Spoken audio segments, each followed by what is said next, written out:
A little bit about getting on board with ICON, which is really just a very teensy introduction to the world of charity governance and what it means to be a trustee. And I'm going to mention a thing called the Charity Governance Code because this is a really useful guidance document that was put together by a series of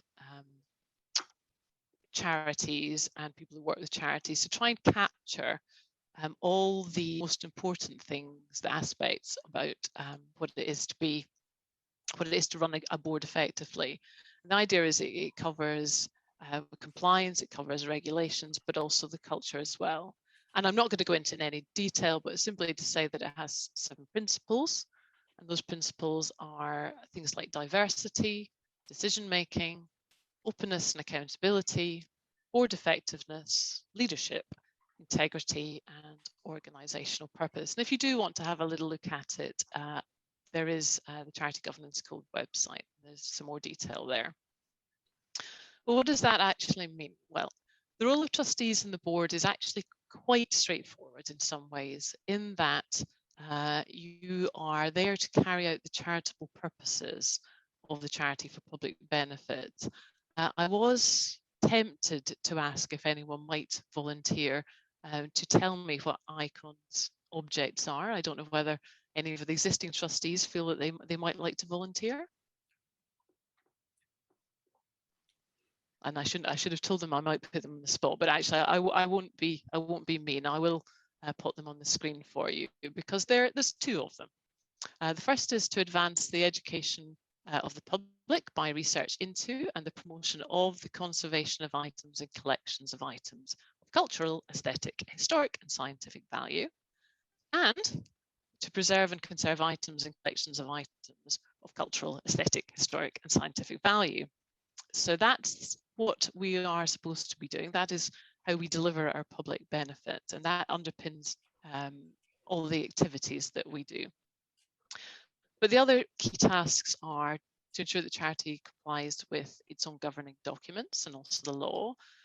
Trustees have to act in the best interest of the charity as a whole. So we have to think holistically about what's best for all of us together. And to do that, we also have to manage our resources responsibly, which is sometimes called the duty of prudence. All trustees are required to act with reasonable care and skill. You're not supposed to be experts or necessarily know everything about everything, but there is a duty of care. And you should also ensure that your charity is accountable. And there's oodles of guidance about how to be a charity, how to be a trustee on the Charity Commission website. So, charities must be led by an effective board that provides strategic leadership in line with the charity's aims and values. And I'm going to detour briefly off this slide for a second just to show you what are the current strategic priorities for this particular financial year. And they're based on the overarching priorities that we have in our current strategy, which are advocacy, excellence, and engagement. But you'll see that for the current financial year, we've picked a couple of particular themes or topics to work on within those 3 areas. So things like promoting the value of conservation, working to increase the visibility of accreditation, some action on environmental sustainability, and things like diversity and inclusion as well. So that's what we monitor during the year. We track our progress on those things and we report back on them at the end of the financial year. And underpinning that, we're also trying to be effective and sustainable as an organisation, which means delivering steady membership growth, but also rebuilding our reserves to ensure that we have greater resilience in the future. And just in case that's not enough to keep us out of mischief, we are also currently developing and will be publishing the next ICON strategy, which is ICON Strategy 2030. And that's work that will be happening for the next 6 months. So for new trustees, they will be getting involved in a bit of that work towards the end of that process. And just to finish with, I'm going to come back to the other 2 points on this slide, which are the trustees need to be clear about the charity's aims, and the board's job is to ensure that these are being delivered effectively and sustainably. So good governance is absolutely fundamental in the success of a charity and reflects the ever-changing expectations from society.